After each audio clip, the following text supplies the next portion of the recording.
Use me, oh God, I stand for you, and here I'll abide as you show me all that I must do.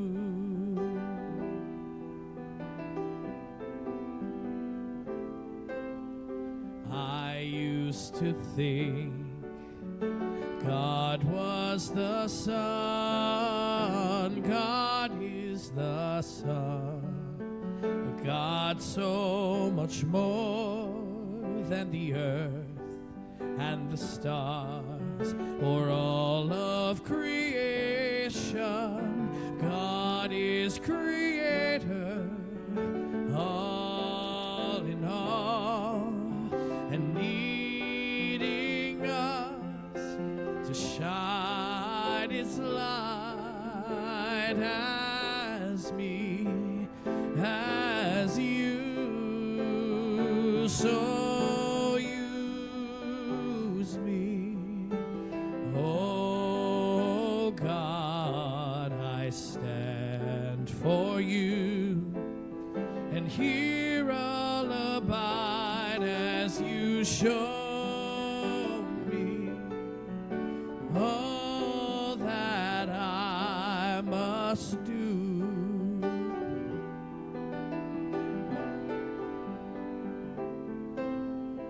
Command my hands, what must they do? Command my life, it's here for you. God is the love that heals all creation, and God is creator, makes all things new, and God needs us to shine its light as me, as you. So use me, oh God, I stand for you, and here I'll abide as you show me all that I must do.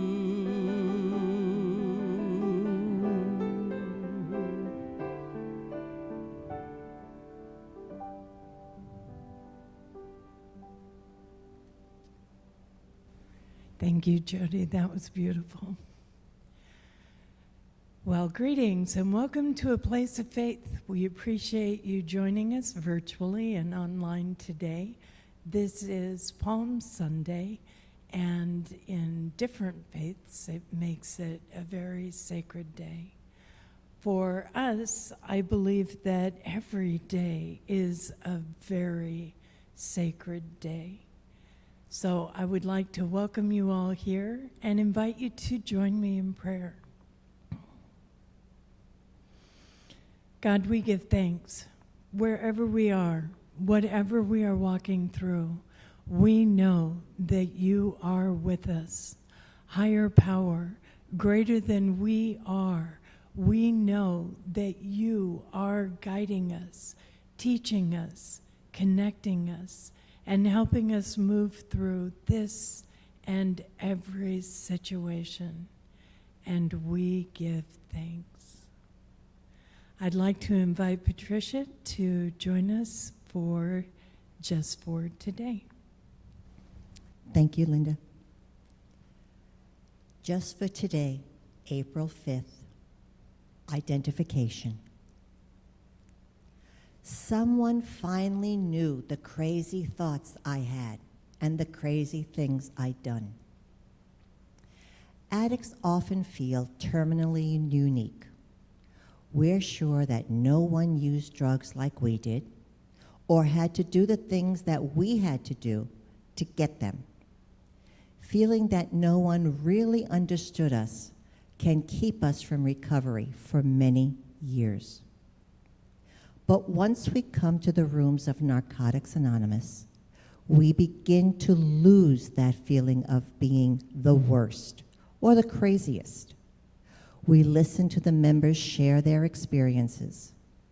We discover that others have walked the same twisted path that we've walked and still have been able to find recovery.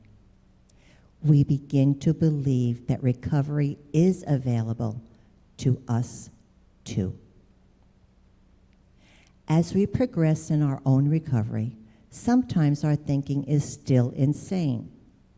However, we find that when we share the hard time we've had, often others identify, sharing how they've dealt with such difficulties. No matter how troubled our thoughts seemed, we find hope when others relate to us, passing along the solutions they've found. We begin to believe that we can survive whatever we're going through to continue on in our recovery. The gift of Narcotics Anonymous is that we learn we are not alone. We can get clean, stay clean by sharing our experience, our strength, and even our crazy thinking with others. When we do, we open up ourselves to the solutions others have found to the challenges we face. Just for today, I am grateful that I can identify with others. Today, I will listen as they share their experiences, and I'll share mine with them. Thank you, Patricia. Our crazy thinking, our crazy thoughts, as we watch the world go through everything the world's going through right now, for so many of us, this is not the strangest time we have lived through. Please join me in meditation. Settle back, get comfortable wherever you are right now, and let's just take a breath together.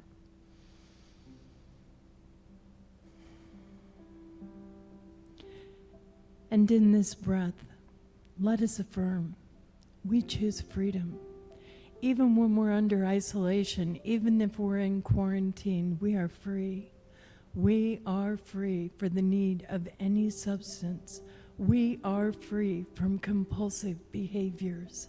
We are free in our hearts, in our minds, and in our souls. Let us take this freedom into the silence.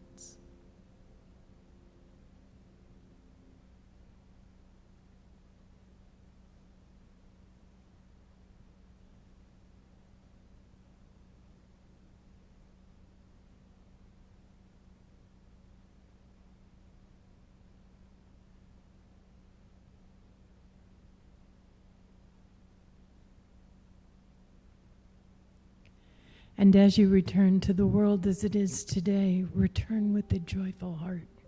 Return with the knowing that whatever we face, we are connected, we are together, and we are strong enough.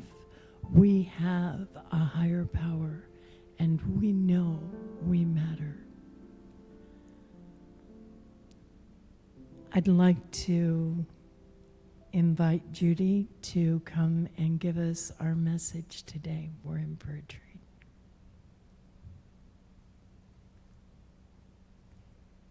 Thank you, Linda. Today's message has us dwelling on being comfortable, being our own hero as we walk through these times that are so upside down, that everything is different than it was even a month ago. everything. We're quarantined at home. Relationships change. Work habits change. A lot of us are fortunate enough to be able to work at home. Others, right now, have had to take a sabbatical from their jobs. So there's a lot of things that are insecure right now. But we, as we talked about being in recovery, we're free. We can continue to be free wherever we are. But there's tools out there to help us. One of the tools that was so important to me when I first started in recovery, and I'm sure we all are aware of it, is the word HALT. And if you break it down, it stands for not allowing ourselves to get hungry, angry, lonely, or tired.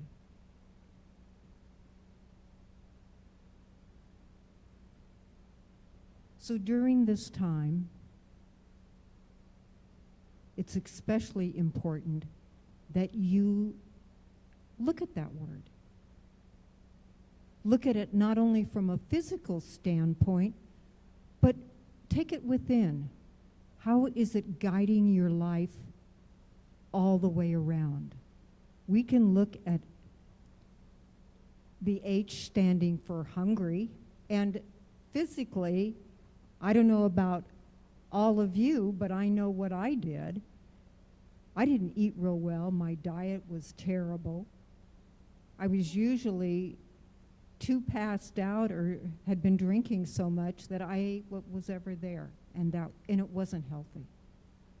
And we did a lot of damage to ourselves physically. I know that if I hadn't stopped when I did, I would have had trouble with my liver, because my doctor already told me that. But what I was also told is that if I stopped, it would bounce back. And it has. And I am so grateful for that, because I watched friends die from cirrhosis of the liver. So we had some pretty bad physical eating habits. So part of recovery for all of us is to maintain a healthy diet, to eat the things that nourish our bodies, that give us the strength, the peace, and the energy to go about our day. But what about the psychological hunger? Did you isolate? Did you push people away? Did your behavior push people away? I know mine sure did. And to this day, some 30 years later, some of those friendships are still gone. You can heal, but you don't forget. So you have to look within. And who's going to heal those? This is where your spiritual journey starts. This is where you go in and you start looking at your behavior and what it did to you, what it did to others. Where do you need to make amends? As you work the steps, as you go along in your recovery, you find out ways to make amends. Not only are you making amends to others, you're making amends to yourself. You're learning to forgive yourself. And it takes time. And it doesn't happen overnight. So be gentle with yourself. And as you're going through this upside down chaos around the world, make sure you're abiding by both of those, to take care of your body physically with nourishing food, and to go within. And don't push the people away that love you. Don't isolate. You need them as much as they need you. Another word, the second letter in our word HALT is A. and that's for angry.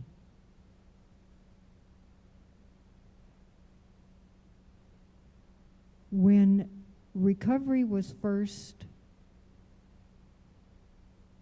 given to me, or I should say, I finally hit bottom, I was real angry. I was not only angry at life, I was angry at God, my higher power. How could this help? How could this happen to me? I came from a decent family. They provided in every way they knew how. I had friends. I was the victim. Were some of you the victim? Life did this to me. So angry, angry, angry. And nowhere to get rid of it except through a bottle or through drugs. Because if you did drugs or you drank too much, you could shut down all the feelings. You could shut down all the anger. You became this other person. But what did you get to find out? There was more self-anger than anything else. And the more the journey into recovery came, the more self-anger you realized we did this to ourselves. Nobody did it to us. We did it. We did it, and we didn't know how to forgive. We didn't know how to have compassion for ourselves. We didn't know how to just be there for ourselves. And this is where, as you go into recovery, you have steps to help you. You have sponsors to help you. You have other people. It was like when Patricia was reading just for today about you get into those rooms and you get to hear everybody else's crazy story, and you're not alone. Your self-centeredness on how could this happen to me? I'm the only one it ever happened to. It's pretty crushed. And you have people all around you willing to help you, but also willing to call you on what you're so focused on and so centered on. Angry or anger can be a tough one. Learning to have anger appropriately and not stuff it is another part of that journey. And for some of us, it has been a very difficult one to express who we really are. But with the help, with your own spiritual program, you will come to that. Trust that you will come to that. Know that it is there for you. The third letter in our word is L, lonely. A lot of isolation. I don't know about all of you, but I did most of my drinking alone. You turn away from the world. You don't want anything to do with it.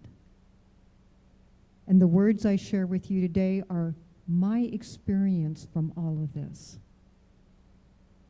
And again, you make yourself the victim because you've allowed people to really push you out of their lives too, because they're tired of your behavior, they're tired of your hurt, the things you have said to them or done to them, or robbed them of, or manipulated them out of. You could use any of those adjectives. Lonely. But even as you get into recovery and you get into the rooms and you share your stories, until you learn to become authentic with who you really are and trust who you are, you're still going to have that loneliness deep within your soul, because you're going to know something isn't right. Something doesn't fit. So it's a journey of self-awareness. It's a huge journey. It's a wonderful journey. But it takes every sense of learning about yourself. And after all of these 30 some odd years, I don't know about all of you, but I'm still learning. And it's coming to a place of where you get really comfortable with who you are. And you stand your ground, you stand your beliefs, and you trust it. The last letter of our word is a T. And it's for the word tired.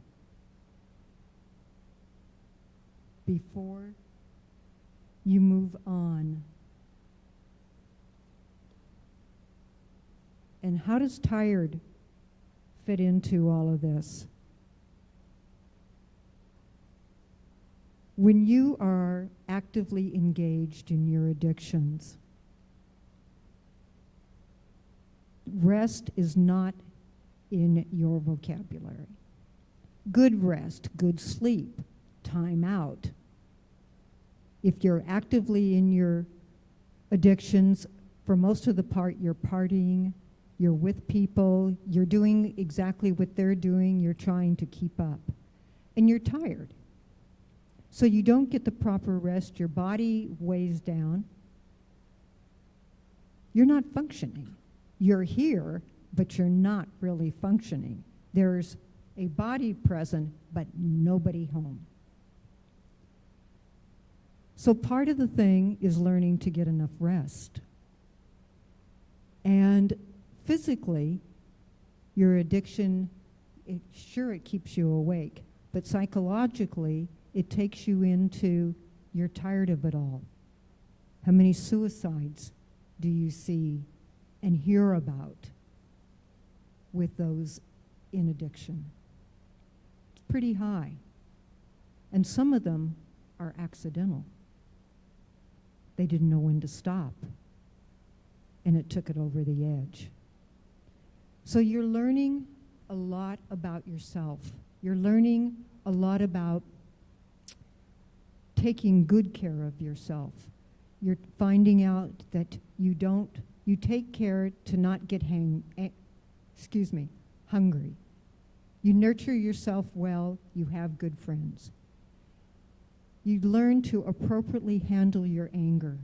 You've learned to make boundaries, what to say yes to, what to say no to, and have the self-respect for yourself. You've learned you don't need to isolate, that life is here, life is full. Life is to be lived. Life is not to do it alone, that you need each other to do it.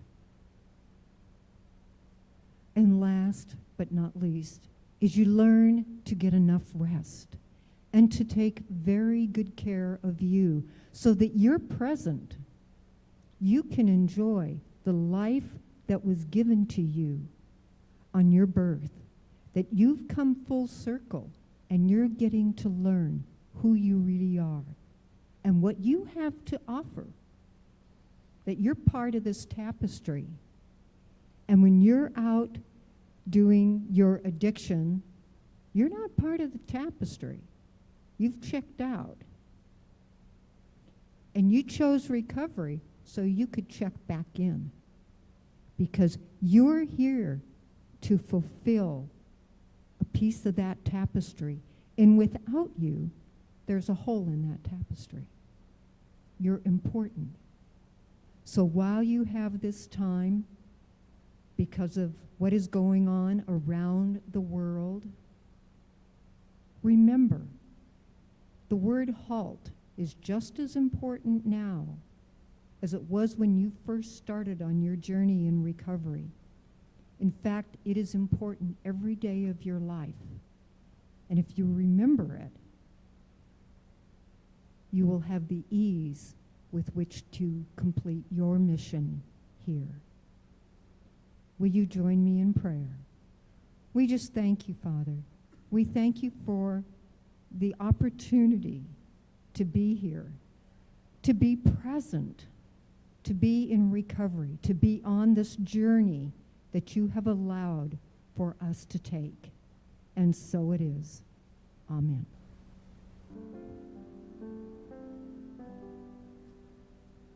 Bring it on, everything new, everything different, and everything true.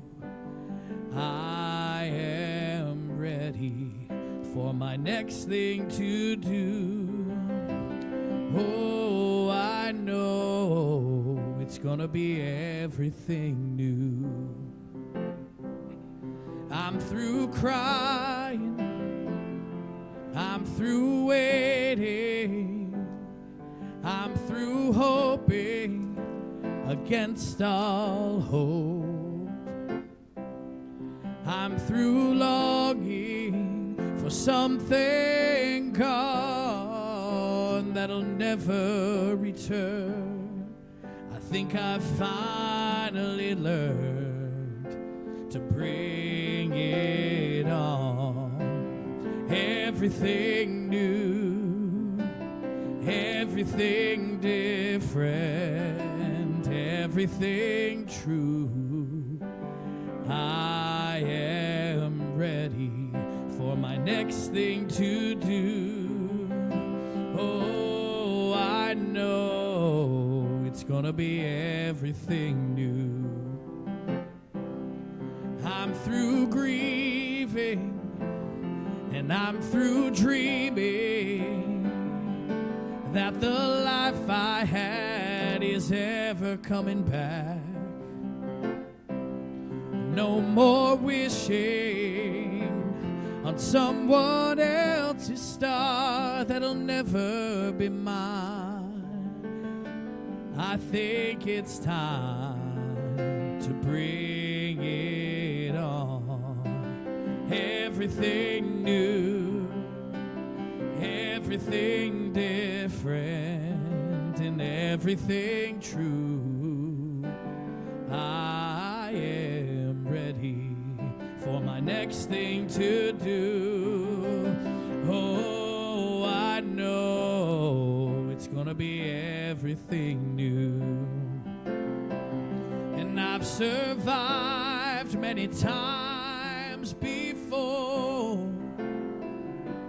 broken hearts and slamming doors.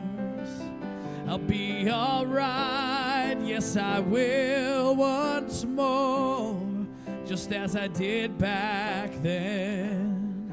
I'm gonna rise up again, so bring it on.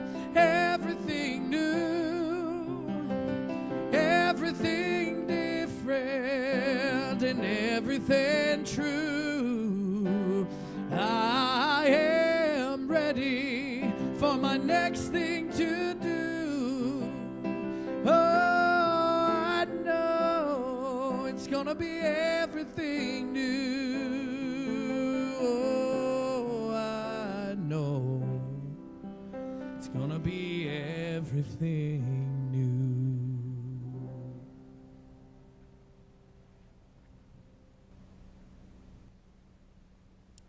Thank you, Jody. And thank you, Judy, for a wonderful message. I'd also like to give thanks to Linda Burdett and to Patricia Santos for participating in A Place of Faith. Unity Church of El Cajon, and I am Robert Bright, the pastor of Unity Church of El Cajon, is honored to host A Place of Faith. And we want to reach out to you. If you would like to be in touch with us, know that we're on Facebook under A Place of Faith, and or you can email us at aplaceoffaith@zohomail.com. Zoho Mail is spelled ZOHOMAIL.com. If your location would like to host a Place of Faith services, let us know that. We are available to be mobile with you. Also, because of the gift of technology, we know that meetings are going on everywhere around the world, and you can locate a meeting on Google. So Google the meeting of your choice, and you will be ushered to a place where you can gather with people to receive support in your recovery. One more thing to share with you is that a Place of Faith relies and depends upon your donations, and we thank you for sending them in. Your donations can be made out to Unity Church, but in the memo section, write a Place of Faith. You can send your check to Unity Church of El Cajon, 311 Highland Avenue, Highland Avenue, here in El Cajon, California, 92020. We look forward to you working with us. We close our service today with the Serenity Prayer. And I invite you to take a deep breath right now as we repeat this prayer together. God, grant me the serenity to accept the things I cannot change, the courage to change the things I can, and the wisdom to know the difference. Amen. God bless you.